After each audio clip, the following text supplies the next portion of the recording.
हाँ हाँ पढ़ लेंगे बिल्कुल। बच्चे पता है आपको, जब आप लोग थोड़े बड़े हो जाते हो ना तो चीजें आपके लिए अपने आप आसान हो जाती हैं। सोचो, जब आप लोग 6, 7, 8 क्लास में हो तो क्वाड्रेटिक इक्वेशन को निकालना बहुत मुश्किल काम होता होगा आपके लिए, और अब बच्चों वाला काम हो गया हो। अब आपको कंसेप्ट जल्दी समझ में, छोटी क्लास के जल्दी समझ में आ जाते होंगे, ऐसा है कि नहीं बताओ? तो जैसे जैसे माइंड बड़ा होता है वैसे वैसे आपकी याद करने की क्षमता बढ़ जाती है। फटाफट लिखिए। हाँ इजी लगता है आप सब कुछ, ऐसा होता है हमेशा। जिस लेवल पे आप हो, जिस उम्र में आप हो, वो चीज उस समय कठिन लगती है, लेकिन थोड़े टाइम बाद वो चीज आसान लगने लगती है अपने आप ही। ये फैक्ट है, जिंदगी का रूल है। इसलिए कोई भी एग्जाम निकालना बड़े होने के बाद आसान हो जाता है। नहीं, यूपीएससी थोड़ा अजीब टाइप का एग्जाम होता है ना। देखो अगर आप ना शुरू से अच्छे हो, मान लो कि आप 9, 10, 6, 7 से ही अच्छे हो, ऐसी बात 6 बाद में भी आप साइंस से भी जा सकते हो। और आपको पता है 80% जो यूपीएससी निकालते हैं वो सारे साइंस के ही होते हैं। हाँ साइंस के ही होते हैं सारे के। 80% जो एमबीए निकालते हैं, कैट का एग्जाम निकालते हैं, वो सारे इंजीनियर्स ही होते हैं, साइंस वाले ही होते हैं एमबीए करने के लिए। तैयारी कर रहे हैं, हो जाए तब छोड़ दे। अब कहीं किन रहेंगे अगर नहीं होगा तो, कहीं नहीं होगा तो कहीं किन रहेंगे वो। चलो भाई देखो जल्दी से फटाफट लिखिए स्ट्रेट लाइंस। शायद इंक नहीं भरी सर ने, कुछ मैं चेक करता हूँ इंक है किस में है, नहीं तो बच्चे एक बच्चे से मंगाऊंगा इंक। इसमें भी इंक नहीं है, इसका मतलब इसमें है इंक। ठीक है भाई, चलिए हम शुरू करते हैं। स्ट्रेट लाइंस, स्ट्रेट लाइन बच्चे आप सबको पता है, सुनिए प्लीज एक बार। आप सबने इसको कहीं ना कहीं पढ़ा भी हुआ है, आपको शायद याद नहीं होगा। बताओ एक बार कहाँ कहाँ पढ़ा है आप लोगों ने? 10th में कहाँ पढ़ा था? 10th में स्ट्रेट लाइन थोड़ा था, वो तो कोऑर्डिनेट ज्योमेट्री का था। दो पॉइंट को मिला के जो लाइन बनते हैं सेगमेंट बोलते हैं उसको। तो लाइन की इक्वेशन भी आपने पढ़ी है लेकिन आपको याद नहीं है। ये कहाँ पढ़ा है तुमने 10th क्लास में? 11 10th में भी पढ़ा है लेकिन आपको याद नहीं है। 10th में पढ़ा है, हाँ बिल्कुल। आपने ये पढ़ा ना pair of linear equations in 2 variables, वो एक्चुअली सारी की सारी चीजें ना स्ट्रेट लाइन से थी, जो लीनियर इक्वेशन थी आपके पास। अब उसको लीनियर क्यों बोला था आप लोगों ने? क्योंकि उसकी डिग्री 1 थी, x की डिग्री 1 थी और y की पावर भी 1 थी आपके पास, है ना। जहां पे भी आपके पास वेरिएबल्स की पावर सिर्फ सिंगल होती है वो हमेशा एक स्ट्रेट लाइन बनती है। जहां कहीं भी डबल ट्रिपल हो गई वो फिर एक कर्व बन जाता है। पता है आपको, डबल में जैसे कि ax² + bx + c, उसको आप बोलते हैं क्वाड्रेटिक इक्वेशन, है ना। वो कर्व बनता है हमेशा, पैराबोलिक शेप में बनता है। सर ने कभी सिखाया भी होगा आपको कि भाई 2 जीरोज है इसके, ऐसे ऐसे करके सर ने कोई ग्राफ बनाया होगा आपके पास, 2 जगह काट रहा है। नहीं सिखाया कभी? कोई बात नहीं, सिखाया था ना 2 जगह काट रहा भाई, और फिर बताओ कौन कौन से पॉइंट पे काट रहा है, क्या रूट्स है इसके। तो जहां जहां इसको काटता है वो रूट्स होते हैं उसके। तो इसी शेप में बनाया होगा हमेशा, या तो ऐसे बनाया होगा या फिर ऐसे कहीं से बनाया होगा, कहीं ना कहीं बच्चे ऊपर नीचे ऐसे करके बनाया होगा, और कुछ नहीं। समझे? ये पैराबोला का ही ग्राफ है। पैराबोला का मतलब जो ax² + bx + c जो आपके पास इक्वेशन होती है उसका ग्राफ है। डिग्री 2 होते ही देखो कर्व बन गया, क्यूब होते भी कर्व बन जाएगा, पावर 4 होते भी कर्व बन जाएगा। लेकिन लाइन कहाँ पे होगी? लाइन सिर्फ और सिर्फ जहां लीनियर होगा वहां पे एक स्ट्रेट लाइन बनेगी, कहीं पे मुड़ेगा नहीं ग्राफ आप लोगों का। मुड़ेगा इन द सेंस, देखो ऐसे तो मुड़ जाएगा, लंबा है मुड़ के फिर से लंबा हो गया, फिर से मुड़ के लंबा हो गया, फिर से मुड़ के लंबा हो गया। अगर बहुत सारे लार्नर इक्वेशंस दे रखे हैं आपको लीनियर में तो ऐसे हो सकता है भाई। लेकिन अगर आपके पास स्क्वायर डिग्री आ गई तो भाई ऐसे शार्प एज वाला नहीं बनेगा, वो ऐसे हमेशा कर्व जैसा बनेगा एक हमेशा। ठीक है, ये हमें बात आज पता लगी है ना, कोई बात नहीं भाई। तो हमने पढ़ा हुआ है भाई चैप्टर नंबर क्या कहते हैं 10th क्लास में पढ़ा हुआ हमने लीनियर इक्वेशन इन 2 वेरिएबल्स। वो सारी की सारी चीजें ही स्ट्रेट लाइन थी। तो जो बेसिक एक पार्ट हमने पता है कि भाई जो बेसिक हमारे पास लीनियर इसकी स्ट्रेट लाइन की इक्वेशन होती है वो कुछ ऐसी होती है हमारे पास, something x + something y = something, या फिर मैं बोल दूं +c = 0। दोनों का मतलब सेम टू सेम ही है। या तो इक्वल टू में लिख दो इस वाले पार्ट को, या इधर की साइड लिख दो भाई इस वाले पार्ट को। अगर इक्वल टू में कुछ ना कुछ पॉजिटिव में होगा तो यहाँ के नेगेटिव बन जाएगा, यहाँ नेगेटिव होगा तो वहां के पॉजिटिव बन जाएगा, बस छोटी सी बात है। ठीक है ना, ये हमने पढ़ा हुआ भाई स्ट्रेट लाइन की इक्वेशन। अब हमें इस चैप्टर में पढ़ना क्या क्या है एक्चुअली, अगर आप आरडी वगैरह खोलोगे तो आप पाओगे भाई सबसे बड़ा चैप्टर यही वाला होगा। क्यों ऐसा बड़ा है जानते हो? क्योंकि हर एक टाइप के ऊपर एक एक्सरसाइज बना दी होगी आरडी के अंदर, चैप्टर बन जाता है, एक्सरसाइज बन जाती है। ठीक है ना, हम लोग फटाफट करेंगे बच्चों, है ना, ज्यादा टाइम लगाएंगे इसके अंदर और कम से कम समय में पूरा भी करेंगे इसको, ठीक है, okay.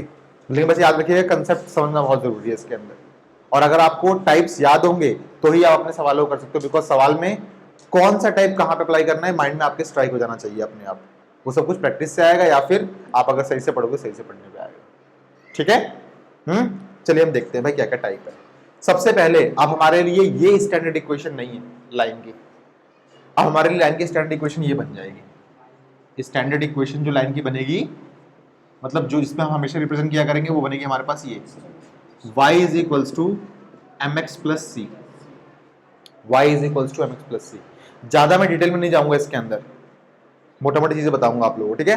y equals to mx plus C, अगर आपको डिटेल में जाना तो आरडी खोलिए, वहां पे पूरा एक थ्योरी का पार्ट दिया होगा, m कैसे निकालते हैं आप लोग ग्राफ की मदद से, कोऑर्डिनेट्स की मदद से m कैसे निकालते हो, ये सब कैसे निकालते हो, ठीक है ना बच्चे। मैं चाहूंगा सिखा भी सकता हूँ आप लोगों को, अपने पहला मकसद है आप लोगों का सिलेबस जल्दी खत्म कराना, तो इसलिए मैं सिखा रहा हूँ आपको, ठीक है।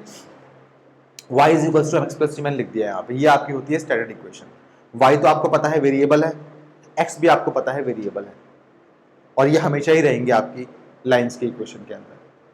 कोई pq नहीं, कोई rs नहीं, कोई और वेरिएबल नहीं, a भी नहीं, सिर्फ y और x रहेंगे अननोन वेरिएबल्स यहाँ पे, ठीक है ना। जैसे वैल्यूज पुट करते रहो आपको कुछ ना कुछ वैल्यूज मिलते रहेंगे। m जो बच्चों होता है, ये होता है आपके पास स्लोप, नई टर्म आई है आपके पास, देखेंगे अभी क्या बोलते हैं इसको। स्लोप को आप लोग और भी नामों से जानते हो, अभी सीख जाओ क्योंकि बाद में क्या पता मैं भूल जाऊं। स्लोप को आप बोलते हो ग्रेडियंट। स्लोप का वैसे मतलब क्या होता है, ढलान ढलान टाइप का कुछ होता है ना, जो चढ़ाई होती है स्लोप का मतलब, है ना, ठीक है भाई। इस इक्वेशन के अंदर इस सी का मतलब है वाई इंटरसेप्ट। उतारे सब कुछ क्योंकि ये समझना बहुत जरूरी है, उतारते रहिए चाहे आप भले आपको आता हो। अब अगर मैं कोई भी कार्टेशियन प्लेन बनाता हूं अपने पास, आपको पता होता है कि ये आपके पास होती है एक्स एक्सिस, ये होती है आपके पास एक्स डैश, ये होती है वाई एक्सिस, ये होती है वाई डैश, ये होता है ओरिजिन, ठीक है ना। स्ट्रेट लाइन कहीं से भी बन सकती है, आपको पता है। छोटा सा मैंने काम किया, मैंने सोचा भाई मान लो कि ये स्ट्रेट लाइन की इक्वेशन ये है, कैसे भी हो सकती है लाइन, ये वाली याद रखेगा, यहाँ वहाँ आड़ी तिरछी कहीं पे भी, कहीं से भी शुरू भी हो सकती है, कहीं भाई खत्म तो खैर कभी नहीं बोल सकते, बिकॉज आपको पता है लाइन जो होती है वो इनफाइनाइट होती है। और मान लो इतनी से बना दी मैंने, तो ये लाइन थोड़ी ना है, लाइन सेगमेंट है, इसको एरो बढ़ाते रहोगे तो आप लाइन बनती रहेगी आप लोगों की, ठीक है, ठीक है जी। ये मान लो मैंने इस लाइन की इक्वेशन बना दी, कैसी भी हो सकती है लेवल लाइन, ऐसे भी हो सकती है, ऐसे भी हो सकती है, ऐसे भी हो सकती है, बीच में से भी जा सकती है, इधर से भी जा सकती है, ठीक है, कैसे भी हो सकती है लाइन बनानी बस आप लोगों को एक। ये सी क्या है एक्चुअली, तो सी का मतलब है यहाँ पे y का इंटरसेप्ट। अब इंटरसेप्ट मतलब से आप क्या समझते हो, जहां पे y को काट रही हो, ठीक है। y इंटरसेप्ट का मतलब y एक्सिस को ये लाइन कहां पे काट रही है, मान लो इसकी वैल्यू 4 है, तो ये 1 2 3 और 4 पे काट रही होगी इसको। अगर इसकी वैल्यू -3 है तो y को ये -1 -2 -3 पे काट रही होगी। बात समझ में आई, जल्दी आ जाओ यश, चेयर ले लो और ये लाइट बंद कर दो, बिजली थोड़ी बचाते हैं, है ना। चेयर ले लो आप, छोटी चेयर ले लो, कोई बात, जल्दी आओ, शुरू किया अभी चैप्टर। हाँ चेयर फटाफट लो। प्लीज सुनिए यहाँ पे, y इंटरसेप्ट का मतलब, प्लीज सुनिए, y इंटरसेप्ट का मतलब y को कहां पे काट रही है, दैट्स इट, ठीक है। तो भाई मैंने यहाँ पे c लिखा हुआ है, तो मैंने मोटा मोटा इसको मान लिया कि ये पॉइंट एक्चुअली 0,c है। इसका एक और मतलब क्या होता है, यहां से यहां तक c है, लेंथ है ना। हालांकि इसको आप नेगेटिव पॉजिटिव दोनों ले सकते हो, मैंने डिस्टेंस बोल दिया यहाँ पे, लेंथ बोल दिया, लेकिन नेगेटिव पॉजिटिव दोनों होगा यहाँ पे। हालांकि डिस्टेंस कभी नेगेटिव नहीं होती, लेंथ भी कभी नेगेटिव नहीं होती, लेकिन ये वैल्यू नेगेटिव भी हो सकती है आप लोगों के पास। बस इतना याद रखिए, सी को कहाँ पे काट रहा है, दैट्स इट। सी आपके पास नेगेटिव बिल्कुल हो सकता है, नीचे काट लेगा तो -1 -2 -3 भी हो सकता है। इक्वेशन देख लो, y is equals to 5x plus 3, y is equals to 5x minus 3 बोल दो भाई, ठीक है भाई, ठीक है जी, हो गया हमारे पास पहली चीज। अब दिक्कत आती है एक्चुअली स्लोप क्या है, तो स्लोप ही एक्चुअली जो चीज है स्ट्रेट लाइन के अंदर हमें नया पढ़ना है, बाकी सब कुछ तो हमने 10th क्लास में पढ़ा ही हुआ है, ठीक है ना। फटाफट लिखिए स्लोप क्या है भाई, सब कुछ लिखिए प्लीज, चाहता हूँ सब कुछ लिखिए आप लोग, जल्दी बैठो बच्चों आप। स्लोप क्या है फटाफट लिखिए। इसकी वैसे तो बहुत सारी डेफिनेशंस हैं, लेकिन जो इसकी स्टैंडर्ड डेफिनेशन है वो लिखते हैं हम लोग, ठीक है। लिखिए, the tangent of the angle, the tangent of the angle the tangent of the angle, tangent का मतलब टैन, साइन कॉस पढ़ा ना आप लोगों ने, उसमें का tan, the tangent of the angle made by x axis and the line and the given line in positive direction. Line से x एक्सिस जो लाइन के साथ एंगल बनाती है, दोबारा सुनिए इस बात को, x एक्सिस जो लाइन के साथ एंगल बनाती है इन पॉजिटिव डायरेक्शन। अगर आपने ट्रिग्नोमेट्री मेरे साथ पढ़ी है, कुछ बच्चों ने पढ़ी हुई है, तो उनको पता है कि एंगल आपके पास दो टाइप्स के होते हैं, एक होता है आपके पास नेगेटिव एंगल, एक होता है आपके पास पॉजिटिव एंगल। जिन्होंने नहीं पढ़ा वो आज सुन लीजिए एक बार जल्दी से। जब कभी भी, जैसे मान लो कि आपके पास कोई रे थी यहां पे, ठीक है, और रे थोड़े टाइम बाद यहां पर आ गई, या फिर एक और रे आपने बना दी जो यहां पे आ गई, सोचिए कि वही रे थी वहां पे चली गई, ठीक है, एक रे थी आपके पास, वही रे वहां चली गई। मुझे बताइए ये जो रे है वो क्लॉकवाइज घूमी है कि एंटी क्लॉकवाइज घूमी है? Anti clockwise. जब कभी भी आपका कोई भी चीज एंटी क्लॉकवाइज घूमती है तो वो हमेशा पॉजिटिव एंगल देती है आपको, ठीक है। फिर से देखिए, अब आपके पास ये रे थी, इस रे को आप लोगों ने क्लॉकवाइज घुमा दिया, देखो 3 से 4 बजा दिए मान लो, या फिर 3:15 से 4:15 हो रहे हैं अब मान लो, है ना, घंटे वाली सुई है ही नहीं यहाँ पे। तो ये वाला एंगल क्लॉकवाइज है, क्लॉकवाइज एंगल हमेशा नेगेटिव एंगल माना जाता है। अगर ये एंगल थीटा था तो ये एंगल माइनस का थीटा माना जाएगा, ठीक है, याद रखिएगा। एंटी क्लॉकवाइज घूमने पे, या फिर इसको आप बोलते हो काउंटर क्लॉकवाइज, है ना, और क्लॉकवाइज घूमने पे ये काम होता है। लिख ले प्लीज, अगर जिसको नहीं पता, जिसको पता है बहुत अच्छी बात है। अब ध्यान से दोबारा मेरी बात को फिर से देखिए यहाँ पे, अगर मैं इस लाइन को ऑब्जर्व करूंगा, इस लाइन को ऑब्जर्व करूंगा, स्ट्रेट लाइन ये है, एक्स एक्सिस ये है, तो एक्चुअली यहाँ पे दो एंगल्स बना रही है एक्स एक्सिस।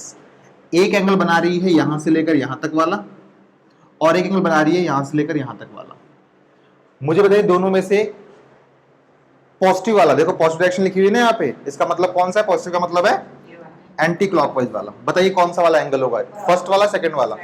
सेकंड वाला, ठीक है। तो बच्चे आप इसको ऑब्जर्व भी नहीं करोगे, ये एंगल नहीं माना जाएगा। अब मान लो कि ये एंगल आपके पास थीटा है, कुछ भी है, मान लो 135 डिग्री है, 145 डिग्री है, ऑप्टिक्स लगा देखना है भाई, इसलिए मैंने ऐसे वर्ड बोले आपके पास, ठीक है।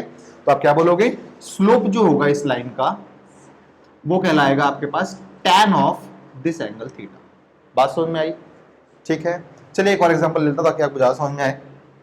मान लीजिए कि आपके पास ये एक स्ट्रेट लाइन होती, अब एक्स एक्सिस ये भी एंगल बना रही है और एक्स एक्सिस ये भी एंगल बना रही है। बताइए फर्स्ट एंगल मानूंगा या सेकंड एंगल मानूंगा? सेकंड क्यों? फर्स्ट क्यों? सेकंड क्यों? फर्स्ट क्यों?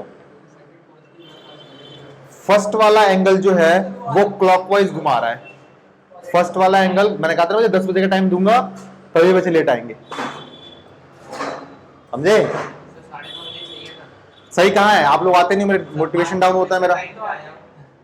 कितनी गलत बात है, मैं आके यहाँ बैठा रहता हूँ, मैं तो 7 बजे कर लूंगा। नहीं, रात को नहीं बुलाऊंगा बच्चे, ये टाइम ने मेरे लिए सबसे अच्छा है, पता है आपको। इस टाइम मेरे पास लैपटॉप रहता है तो रिकॉर्डिंग कर लेता हूँ मैं, वरना शाम में इस पे सर कब्जा कर लेते हैं, फिर मैं रिकॉर्डिंग नहीं कर पाता इसके अंदर। ये वाला देखिए बच्चे, वो वाला है उसमें ना एक्चुअली सही से परफॉर्मेंस थोड़ी खराब होती है उसमें ना, ये कैमरा भी सही से काम नहीं करता उसके अंदर, और काला काला दिखाता है, और प्लस में रिकॉर्डिंग करता हूँ तो वो गर्म पूरा 100% उसकी CPU से 100% हो जाती है। वो भी i5 है, नहीं सैमसंग, वो विंडो का है, Asus का, विंडो Asus। लेकिन भाई थोड़ी परफॉर्मेंस डाउन है भाई। आप थोड़े पैसे जमा करोगे फिर से एक और एप्पल का लैपटॉप लेंगे, उसमें काम किया करेंगे। पैसे भाई टाइम से देना है ना, ठीक है भाई। देखें एक बार बच्चे क्या सिखाते हैं। हाँ, फर्स्ट वाला एंगल है, सेकंड वाला एंगल।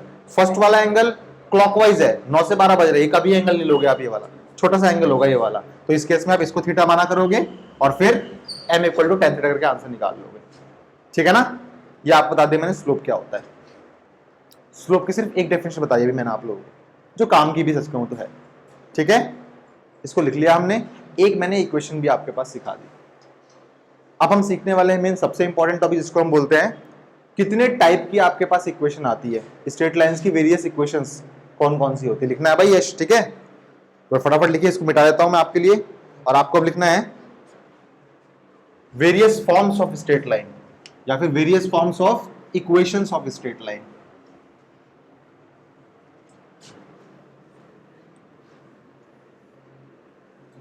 बच्चों तबियत का ध्यान रखना है आप लोगों को, क्योंकि बच्चे इस टाइम वो डेंगू वाला मच्छर काटता है और डेंगू दिल्ली में बहुत जल्दी फैलता है। वो तो केजरीवाल ने रोक रखा है दिल्ली में, वरना बहुत ज्यादा फैलता है डेंगू। आगे बढ़े, चलिए बढ़ते हैं। तो भाई देखिए, पहली हमारे पास जो फॉर्म है उसको हम बोलते, सुनिए एक बार, उसको हम बोलते हैं स्लोप इंटरसेप्ट फॉर्म। ये वर्ड्स आपको याद होने चाहिए। अगर ये याद है आपको तो सारे के सारे क्वेश्चंस आप लोग कर लोगे। मेरी एक टिप है बच्चों, इस टिप को आप सुन लीजिए।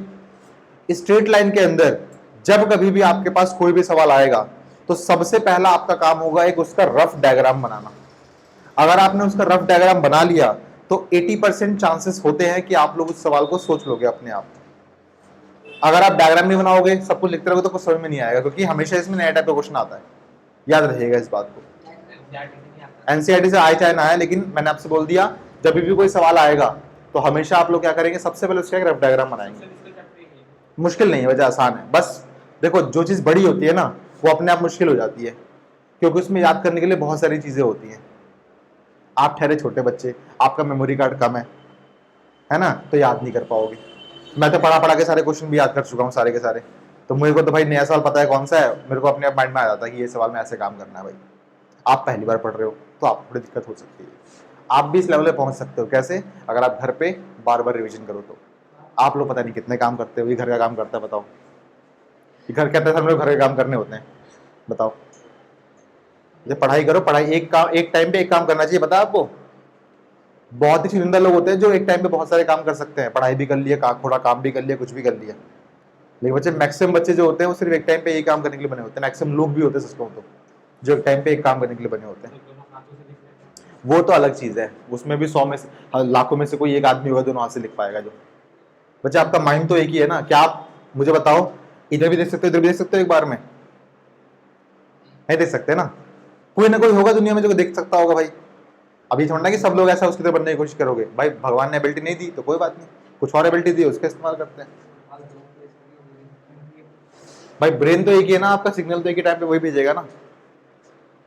हो सकता है उसको चोट लगी हो बचपन में सर में, 2 जगह डिवाइड हो गया हो, तो बात अलग है। हो सकता है जुड़वा बच्चा बच्चे वाला, ऐसा भी होता है कई बार। 2 फीटस बन जाते हैं तो 2 माइंड भी हो सकते हैं बंदे के। जब भाई 2 हाथ पैर निकल जाते हैं लोगों के, 2 बच्चे तो होते हैं वाला एक्चुअली, जो अनडेवलप्ड रह जाते हैं, है कि नहीं? तो भाई हो सकता है दिमाग भी 2 हो जाएगा लोगों के, तो एक्सेप्शन केस होते हैं, समझे? स्लोप इंटरसेप्ट फॉर्म जो बच्चों अभी भी मैंने आपको पढ़ाया वो एक्चुअली आप लोगों की स्लोप इंटरसेप्ट फॉर्म ही थी। जो मैंने अभी आपको पढ़ाया वो बच्चों एक्चुअली आप लोगों की स्लोप इंटरसेप्ट फॉर्म ही थी। ये गलत टाइम पे आती है झाड़ू लगाने वाली। हम लोग पहले क्या आ जाते हैं, जिस दिन जल्दी आते हैं उस दिन आती नहीं है। चलिए कोई बात नहीं, आ देखिए। तो ये है आपके पास y is equals to mx plus C. y is equals to mx plus C. बच्चे डायग्राम सबका पता होना चाहिए आप लोगों को। छोटा सा डायग्राम आप लोग बना ले प्लीज। ये आपके पास है y equal to mx plus C की लाइन। इस एंगल को आप थीटा मान लीजिए प्लीज। और ये आपको पता है कि ये c है यहां से लेकर यहां तक। ठीक, आसान है। ये मैं समझा भी चुका हूं आप लोगों को, है ना। स्लोप कैसे निकालते हैं आप लोग वही बता चुका हूं मैं आप लोगों को। अगर आपको ये एंगल दे दूं मैं तो आप लोग tan लगा के एंगल निकाल सकते हो। ठीक, सेकंड है बच्चों आप लोगों के पास स्लोप पॉइंट फॉर्म।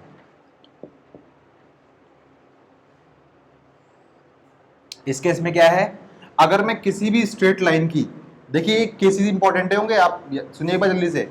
ये केसेस इंपॉर्टेंट होंगे क्योंकि मैंने कहा जब आप लोग सवाल को पढ़ेंगे तो आप डायग्राम बनाओगे। अब डायग्राम को पढ़ते आप देखोगे भाई किस फॉर्म में आपका डेटा फिट हो रहा है ना। किस फॉर्म में आपका डेटा फिट हो रहा है, उसमें क्या क्या चीज रिक्वायर्ड है, वो किस फॉर्म से भी निकल सकती है। इतना सीख गए, सब कुछ सीख जाओगे आप लोग। ठीक, चेक करते हैं एक बार। देखिए, अगर मैं आपको इस लाइन का स्लोप दे दूं कि भाई स्लोप इसका m है, और मैं आपको इस लाइन के ऊपर कोई भी एक पॉइंट दे दूं, मान लो मैंने x1 y1, मैंने बोल दिया भाई 1 2 इसके ऊपर एक पॉइंट है, या फिर -2 -3 इसके ऊपर एक पॉइंट है, ठीक है ना। तो उसकी इक्वेशन निकालने में कितना आसान है, वो होता है y माइनस में ये वाला point y1 equals to m into में x माइनस में x1। देखो y और x तो वेरिएबल होते हैं, आपको पता है। ये पॉइंट मैंने भर दिया, देखो यहाँ पे x1 की वैल्यू यहां भर दी और y1 की वैल्यू यहां भर दी, स्लोप भी आपको पता ही था, तो इससे मेरी लाइन की इक्वेशन निकल सकती है। ये तो वेरिएबल सब में ही होते, मैंने कहा था आप लोगों को, ये अननोन वेरिएबल होंगे ही होंगे। 3x + 4y = 12, xy रहेंगे, जब भी तो आप लोग इस लाइन को एक्सटेंड कर पाओगे। अगर एक ही में पॉइंट दे दूं आपको, x की वैल्यू 1 दे दी, y की वैल्यू 2 दे दी, तो उससे तो आपको सिर्फ एक वैल्यू मिलेगी, समझ रहे हो? सब कुछ एक जैसी चीजों से डिराइव होती है आपके पास, सब कुछ याद रखिएगा। अगर आप लोग एडवांस कोनिक सेक्शंस भी पढ़ोगे, जब आप इसमें आगे पढ़ोगे 11th चैप्टर में पढ़ोगे, तो उसमें याद रखिएगा बेसिक इक्वेशन से अगर आपको मान लो कोई चीज में खिसका के कहीं दे दूं या फिर किसी पॉइंट को मैं कहीं और जाके शिफ्ट कर दूं, शिफ्टिंग वाले क्वेश्चन में यही काम करते हो बिल्कुल आप लोग। बेसिक से कितना दूर है, बेसिक से कितना दूर है, सी में आ जाएगा। पूछो कैसे, दिखाता हूं देखो करके। y1 और x1 कांस्टेंट रहेंगे, आपको पता है। y माइनस में 3 = m इंटू में x, मतलब 3x मान लो यहां पर आ गया, और फिर ये भी कांस्टेंट है, ये भी कांस्टेंट है, 2-3 कांस्टेंट इकट्ठा होकर अलग बन जाएंगे वो। c इसमें छुपा हुआ है, समझ रहे बात को, क्या हो रहा है? देखो जल्दी से, y माइनस में 3 = 2 इंटू में x माइनस में 4, मान लो ये पॉइंट आपके पास 4,3 था, तो कितना आएगा ये? y माइनस में 3 = 2x माइनस में 8, इन दोनों को इकट्ठा कर लो, 2x माइनस में y माइनस का 5 = 0, सी आ गया, समझे? ठीक है भाई, कुछ भी आया बच्चे, भावनाओं को समझो, ठीक है भाई। प्लस का 5 नहीं आएगा, वैसे माइनस का ही 5 आएगा। हाँ ठीक है भाई, हो गया, बोलो कोई दिक्कत नहीं, बोलो कोई दिक्कत नहीं, ठीक है जी। दूसरी फॉर्म भी आपने पढ़ ली कि जब कभी भी आपके पास एक पॉइंट होगा, जब कभी भी आपके पास, बच्चे आप चाहो तो बाहर निकल सकते, थोड़ी देर झाड़ू लग रहा ना वहां पे, आप थोड़ी देर बाहर निकल सकते हो। जब कभी भी आपके पास कोई पॉइंट होगा, जब कभी भी आपके पास एक स्लोप होगा, तो आप लोग इसकी मदद से उस लाइन की इक्वेशन को निकाल सकते हो, ठीक। थर्ड सबसे इंपॉर्टेंट चीज, अगर मैं आप लोगों को 2 पॉइंट्स दे दूं, x1 y1 और x2 y2, अगर मैं आप लोगों को 2 पॉइंट दिख रहा है ना, हाँ दिख तो रहा है, अगर मैं आप लोगों को 2 वो दे दूं, ये दिख रहा, ओके, अगर मैं आप लोगों को 2 पॉइंट्स दे दूं, x1 y1 और x2 y2, सबसे इंपॉर्टेंट चीजें याद रखिएगा, सुनिए, आप लोग 2 पॉइंट्स की मदद से भी स्लोप को निकाल सकते हो। इसका पूरा डेरिवेशन आरडी में दे रखा है, आप चाहे तो वहां से पढ़ सकते हैं। ट्राइंगल बनेगा, ठीक है, आपको पता है tan थीटा जो होता है परपेंडिकुलर अपॉन में बेस होता है, ठीक है ना। मुझे बताइए जल्दी से, अगर आप लोगों को यहां से लेकर यहां तक का डिस्टेंस निकालना हो, मान लो कि मैंने x की वैल्यू दे रखी है, x1 है या x2 है, डिस्टेंस क्या होगा, x2 - x1 तो होगा। अगर मैंने यहां से यहां तक की आपको वैल्यू दे रखी है, मान लो y1, ये मान लो y2 है, ये मान लो y1 है, डिस्टेंस कितना होगा, y2 - y1 तो होगा। अब मान लो यहाँ पे y1 है, ठीक है, कोई दिक्कत नहीं, मान लो ऐसा कुछ है, y2 मान लो कहीं पे भी कुछ ना कुछ है, ठीक है ना। आप मुझे बताइए, अगर मैं ये ट्रायंगल बना दूं और मैं अगर मान लो इसी एंगल की सिर्फ बात कर रहा हूं, अगर मैं स्लोप मानता हूं तो इस एंगल की बात कर रहा हूं मैं, तो tan क्या निकलेगा इसका, tan ये तो निकलेगा, ये डिस्टेंस अपॉन में ये डिस्टेंस नहीं निकलेगा क्या? तो यही बात मैंने यहाँ बोली हुई है। 2 पॉइंट्स अगर मैंने आपको दे दिए, कहीं पे भी 2 पॉइंट मैंने आपको दे दिए, ये है x1 y1 और ये है x2 y2, तो आप लोग स्लोप कैसे निकाल सकते हो? स्लोप निकालने का फॉर्मूला है y2 - y1, ठीक है, और अपॉन में x2 - x1, सिंपल चीज। स्लोप आपका ऐसे निकल सकता है, आप लोग उस पे मत जाइए, आप लोग इस पे जाइए। जब कभी भी आपके पास 2 पॉइंट्स दिए हुए हो, तो आप लोग स्लोप बड़े आराम से निकाल सकते हो। इसको आप बोलते हो 2 पॉइंट फॉर्म, 2 पॉइंट फॉर्म। जब कभी भी आप लोगों के पास 2 पॉइंट्स दिए हो किसी भी लाइन के अंदर, तो आप लोग स्लोप बड़े आराम से निकाल सकते हो। और मुझे बताइए जल्दी से, आप लोग यहां देखिए एक बार, अगर आपको स्लोप पता है और अगर आपको कोई सा भी एक पॉइंट पता है, तो क्या ऊपर वाली लाइन से आप इक्वेशन नहीं निकाल सकते? चाहे तो आप जल्दी आ जाए तो कर देते, आप अभी कैसे कर पाओगे? अगर आप लोगों के पास क्या कहते हैं, स्लोप निकल गया अभी आप लोगों का, कोई भी एक पॉइंट पता है, तो आप क्या निकाल सकते हो, फिर से इक्वेशन निकाल सकते हो, y माइनस में y1 = स्लोप x माइनस में x1, खत्म। और आप चाहो तो इस पॉइंट को भी ले सकते हो, दोनों से इक्वेशन सेम टू सेम ही आएगी। चलो मैं आपको एक टास्क देता हूं, ठीक है ना। मेरे पास मान लीजिए एक पॉइंट है 2,4 और मेरे पास एक और पॉइंट है मान लो 1, लेट सपोज 3 दे रखा है मैंने, ठीक है ना। आधे बच्चे इसको लेके इक्वेशन निकालिए, आधे बच्चे इसको लेके इक्वेशन निकालिए, जो बच रहे हैं वो मेरे साथ काम करेंगे। कितने बच रहे हैं? कोई नहीं बच रहा, मेरे साथ कोई काम नहीं करेगा, है ना। बच्चे आधे बच्चे क्या काम कीजिए सुनिए, पहले स्लोप निकालिए, इसका स्लोप क्या निकलेगा। अब ये भी बच्चे बोलते सर मैं x1 किसको मानूं x2 किसको मानूं, आप किसी को भी मान लो, आपकी मर्जी है, लेकिन जैसा माना है वैसे ही करना। मान लो कि आपने x1 x2 इसको मान लिया, x2 y1 x2 y2 इसको मान लिया, x1 y1 इसको मान लिया, x2 y2 इसको मान लिया, तो क्या होगा 3 - 4 और 1 - 2, आंसर वही आएगा। अगर मान लो आपने x1 y1 इसको मान लिया, x2 y2 इसको मान लिया, तो भी आंसर क्या आएगा 4 - 3 2 - 1, माइनस का फर्क पड़ेगा तो माइनस से माइनस कट भी जाएगा बाद में नीचे वाले स्टेप में, ठीक है। तो आप किसी को भी लेके पहले स्लोप निकालिए इसका, और किसी भी पॉइंट को लेके इक्वेशन निकालिए, फटाफट निकालिए, निकालो यश। m इक्वल टू कितना आ रहा है, मैंने पॉइंट ऐसे दिया 1 आएगा भाई, है ना। चलो मैं थोड़ा चेंज कर देता हूँ इसको, है ना। इसको मान लो कि आपके पास 5 दिया हुआ है, 2 आएगा, ठीक है, करो 2 आएगा, 2 1/2 नहीं आएगा। m इक्वल टू कितना हो जाएगा 5 - 3 अपॉन में 2 - 1, तो 2 आएगा भाई m आपके पास, ठीक है। अब देखिए एक जने इसको x1 y1 मान के इस इक्वेशन में इक्वेशन निकालिए, कुछ लोग इसको लेके भी करिए, देखिएगा दोनों का आंसर आपके पास सेम टू सेम ही आएगा। नहीं कर रहे आप लोग, करो, कितना आंसर आ रहा है बताओ, इक्वेशन कितनी आ रही है, इक्वेशन बताइए कितनी आ रही है इक्वेशन। अरे दो तो स्लोप आया बेवकूफ, 2 स्लोप यहाँ रखना आपको। उसके बाद ये x1 y1 में चाहो तो ये वाला पॉइंट पुट कर लो, चाहो तो ये वाला पॉइंट पुट कर लो, आपकी मर्जी है वो। तो वही मैंने बोला आप लोगों से, कुछ बच्चे इसको लेके इक्वेशन निकालिए और कुछ बच्चे इसको लेके इक्वेशन निकालिए। मैं चलो एक काम करता हूँ, मैं इसको लेके इक्वेशन निकालता हूँ, आप लोग इसको लेके इक्वेशन निकालिए, ठीक है। मैं इसको लेकर रहा हूँ, आप लोग इसको लेके करिए। तो क्या करोगे आप लोग, y माइनस में 2 मैं कर रहा हूँ, y माइनस में 2 आप करोगे, y माइनस में 1 करोगे, equal to slope x minus में 5, मैंने x माइनस में 5 लिखा, लेकिन आप लोग x माइनस में 3 लिखोगे, ठीक है। आंसर आएगा आपके पास y minus 2 equal to 2x minus 10, सबको लेकर उधर चले जाइए, आपकी मर्जी है, या तो आप चाहो तो y को अकेले छोड़ दो, बाकी सबको लेकर उधर चले जाओ, आपकी मर्जी है वो। तो ये हो जाएगा आपके पास 2x माइनस y और शायद माइनस का 8 इक्वल टू 0, ये आपके पास इक्वेशन आ गई। गलत क्यों आ रहा है, आपकी गलती है बच्चे, आप सुधारो, जल्दी करो, मैं कर दूं, इससे भी कर दूं, देखो y माइनस में y सॉरी y माइनस में y, मेरी गलती होगी, सॉरी मेरी गलती है यहाँ पे, y माइनस में 5 होगा ना, और बच्चों x माइनस में 2 होगा, आपने बोला भी नहीं, कोई बात नहीं।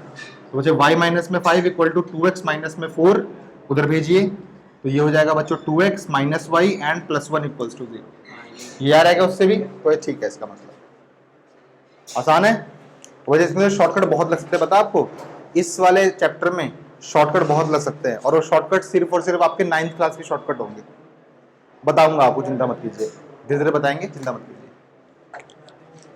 आगे बढ़े, क्या ये आंसर आ रहा तुम्हारा, नहीं आ रहा, चलो मैं दूसरे से करता हूँ अब। y माइनस में y1 equal to slope x minus में x1, y माइनस में 3 इक्वल टू 2x माइनस 2, सबको उधर जाइए, 2x minus y minus 2 plus 3 plus 1 बन जाएगा, इक्वल टू 0 बन जाएगा, बिल्कुल सही आ रहा है। फिर से m की वैल्यू m में पुट करनी है, ठीक है, पता लगा, ये हमने कर लिया भाई, 3 टाइप्स की फॉर्म कर ली, ठीक है ना। याद रखिएगा, एक फॉर्म्स अगर आपको पता होंगी तो ही माइंड में स्ट्राइक करेगा कि सवाल को एक्चुअली कैसे करना है। ये सब कुछ किसी न किसी एंट्रेंस में जरूर आता है, कॉमर्स वालों को भी काम आएगा भाई, ठीक है। नेक्स्ट फॉर्म, फोर्थ फॉर्म आपके पास है, इसको आप बोलते हो इंटरसेप्ट फॉर्म।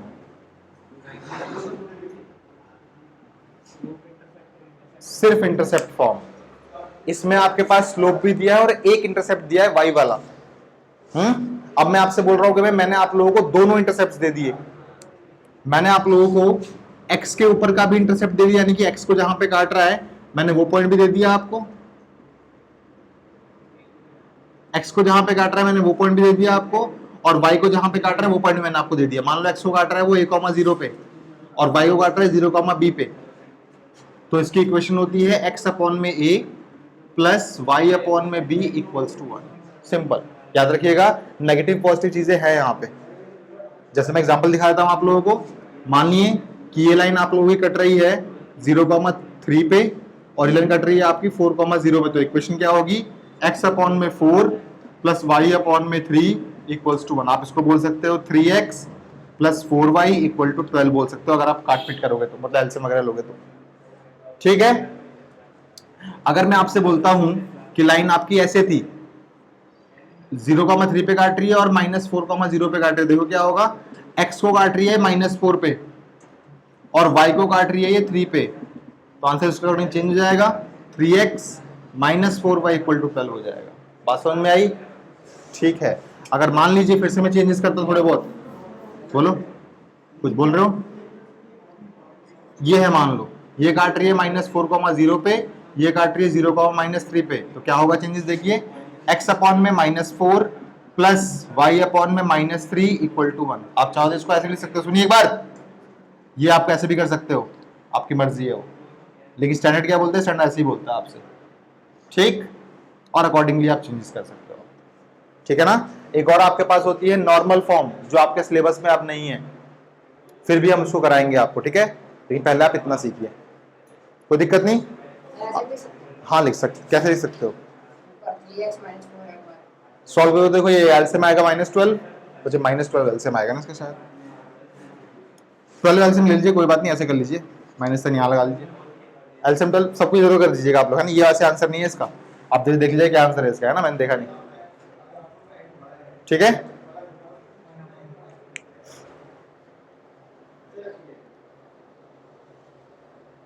कितने भी बढ़िया पढ़ाई करनी हो आपको, एक किताब आती है objective, RD. Sharma, objective, 2 volumes आते हैं उसके, 11th-12th कंबाइंड होती है वो किताब ले लो, एंट्रेंस निकल जाएगा, अगर आपका मेन वो फोकस है तो।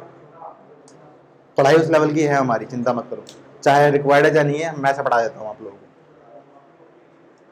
किताब लेनी पड़ेगी भाई, ऐसे नहीं सोचो किताब में खर्चा नहीं करना, किताब लेनी पड़ेगी आप लोगों को। वहां पे जाओ जहां पे किताबें मिलती है पुरानी, वहां से भी आप ले सकते हो, जरूरी नहीं कि आप लेटेस्ट ही लो एकदम, किताब जितनी पुरानी उतना ज्यादा मजा उसमें। और किस चीज में जब ज्यादा पढ़ने से मजा आता है बताओ,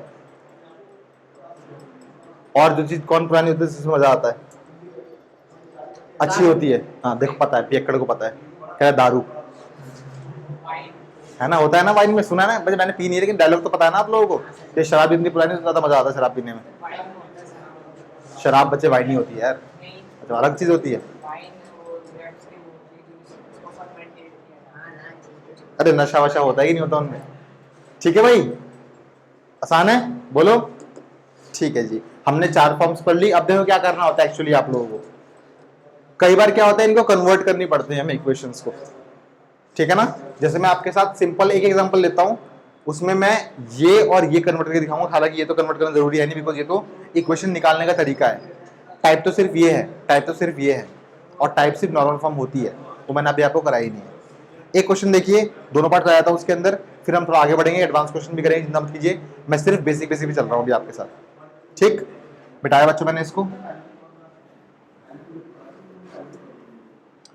इसको भी मिटा देता हूं मैं, अगर आपने लिख लिया है तो। याद रखिएगा, जब भी स्ट्रेट लाइन का क्वेश्चन आए, सबसे पहला काम आपको एक रफ डायग्राम बनाना है, रफ स्केच बनाना है उसका, और फिर सोचना है कि कहां से मैं क्या इस्तेमाल करके क्वेश्चन निकाल सकता हूं, या फिर जो रिक्वायर्ड चीज है वो निकाल सकता हूं, सोचना है आप लोगों को। ठीक है, एक मेरे पास छोटी सी चीज है, मुझे बताइए, किसी ने मुझसे बोल दिया कि 3x प्लस 4y, मान लो कि -12 बोल दिया, +12 बोल दिया, मेरी मर्जी है वो, तो ये मुझे किसी ने दे दिया 3x plus 4y plus 12 equal to 0 दे दिया भाई किसी ने, और बोल रहा है कि इसको कन्वर्ट करो आप लोग स्लोप इंटरसेप्ट फॉर्म में कन्वर्ट करो, और इसको कन्वर्ट करो आप लोग इंटरसेप्ट फॉर्म में कन्वर्ट करो। पहले मैं इसकी बात करता हूं, स्लोप इंटरसेप्ट फॉर्म के अंदर y अकेला होना चाहिए, पॉजिटिव का होना चाहिए, y को अकेला करना है, इसको यहीं पे छोड़ दो, बाकी सबको लेके भाग जाओ, क्योंकि देखो पॉजिटिव था तो यहीं छोड़ दिया आपने, अगर ये नेगेटिव होता तो इसको लेके भगते आप उस तरफ, ताकि पॉजिटिव बन जाता है। ठीक है भाई आशीष, तो अभी तो मान लो पॉजिटिव है, इसको यहीं छोड़ दो, 4y इज इक्वल्स टू हो जाएगा -3x -12, कोई दिक्कत नहीं। y को अकेला भी करना है, डिवाइड बाय 4 कर दो throughout, y equals to हो जाएगा -3/4x और माइनस का 12/4, कोई दिक्कत नहीं, काट पीट जो करनी है कर लो। m इज इक्वल्स टू आपके पास आ गया माइनस का 3/4 और c आपके पास आ गया माइनस का 3। कन्वर्ट नहीं होगी इक्वेशन, देखो y is equals to mx और इसको ऐसे बोल दो, प्लस c को ऐसे बोल दो, divide by 4 divide by 4 divide by 4। ठीक है, कोई दिक्कत नहीं, आराम से कर लेंगे हम लोग। कर लिया भाई हमने, देखो ठीक है। अच्छा जी, अब मान लो इंटरसेप्ट फॉर्म में कन्वर्ट करनी है। 3x प्लस 4y प्लस में 12 इक्वल टू 0 है। इंटरसेप्ट फॉर्म में कन्वर्ट लिया करो आप लोग। सबसे पहले कांस्टेंट नंबर को लेकर भग जाओ उस तरफ, ठीक है। तो ये हो जाएगा आपके पास 3x plus 4y equals to minus का 12। अब आपका पास मेन टास्क होना चाहिए इक्वल टू में 1 बनाना है। इस चीज को आप याद भी कर लीजिए ताकि जब मैं आप लोगों को कोनिक सेक्शन कराऊं तो वहां पे भी आप इसको यूज कर सको। इक्वल टू 1 जहां कहीं भी हो तो यही काम करना है जो मैं अभी कराने वाला हूं आप लोगों के साथ, ठीक है। आप थ्रू आउट -12 से डिवाइड करो, तभी तो इक्वल टू 1 बनेगा। वहां पे -12 से डिवाइड यहाँ पे भी किया, -12 से डिवाइड यहाँ पे भी किया, -12 से डिवाइड यहाँ पे भी कर दिया। आपके पास क्या आया, सुनिए क्या आया आपके पास, x अपॉन में माइनस का 12/3। आपको देखो मैं सिखा रहा हूँ क्योंकि पर्पज मेरा सिखाने का। कई बार कोई चीज कटेगी नहीं पूरी पूरी, जहां पे ना कटे वहां पे ऐसे काम करना आप लोगों को। प्लस में y अपॉन में -12/4 और इक्वल्स टू 1। अभी तो आप ऊपर से भी काट देते इसको आराम से, मैंने कुछ सोच समझ के सिखाया आपको वाली चीज, ध्यान दीजिए क्या सोचा होगा यहाँ पे। तो x अपॉन में -4 आएगा प्लस y अपॉन में माइनस का 3 आएगा इक्वल टू 1 आएगा। हमेशा कोशिश करनी है आप लोगों को यहां बीच में प्लस ही रहे, क्योंकि स्टैंडर्ड इक्वेशन आपसे x अपॉन में प्लस y अपॉन में b ही बोलती है, ठीक है। अगर यहाँ माइनस होगा भी तो आप क्या करोगे, उस माइनस को यहाँ शिफ्ट कर दोगे और यहाँ प्लस ही लिखोगे फिर दोबारा, ठीक है। ब्रैकेट लगा के प्लस ही तो करना पड़ेगा ना, फिर ऐसे ब्रैकेट लगा के क्या करोगे आप, ऐसे थोड़ा लिख दोगे x अपॉन में -4 ब्रैकेट y अपॉन में -3, इसका कोई मतलब ही नहीं है। प्लस करके करना पड़ेगा ना काम, वो तो मल्टीप्लाई हो जाएगा ना फिर तो, ठीक है भाई। तो इसका इंटरसेप्ट क्या है, x इंटरसेप्ट है -4 और y इंटरसेप्ट है इसका -3। कोई दिक्कत, कोई दिक्कत, ठीक है, आसान है। एक सवाल कीजिए, दोनों पार्ट कीजिएगा उसके।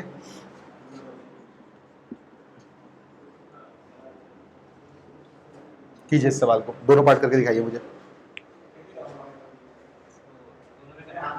दोनों में कन्वर्ट कीजिए, स्लोप इंटरसेप्ट फॉर्म में कन्वर्ट कीजिए इसको। अच्छा अच्छा ऐसे कर लो प्लीज, सुनो ऐसे कर लो, माइनस कर लो।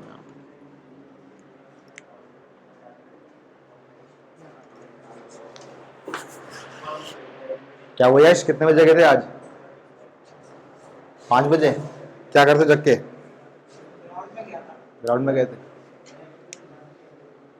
बच्चा आपको पता है यश पतले रह जाएगा, यश कभी भरेगा नहीं, मतलब जैसे हम लोग तगड़े तगड़े हो गए, मोटे मोटे हो गए, यश ऐसे ही रहेगा, क्योंकि इसने एक अच्छी आदत चुनी है सुबह सुबह ग्राउंड में जाने की। भाई भाग, कुछ भी करो आप, एक्टिव तो रह रहे हो ना आप। चाहे आप कितना भी कम खाते हो, एक टाइम ऐसा आएगा ही आएगा जब आप थोड़े मोटे हो जाओगे और उससे आपको दुनिया भर की प्रॉब्लम्स हो जाएंगी। जिसने अभी से शुरू कर दिया, अब दिक्कत ये हुई कि ये फिर वैसा नहीं बन पाएगा, मस्कुलर नहीं बन पाएगा, लेकिन ये फिट रहेगा। हाँ, अब कई लोग होते हैं जिनकी बॉडी बॉडी थोड़ी तगड़ी होती है, वैसा नहीं हो पाएगा, लेकिन फिट रहेगा।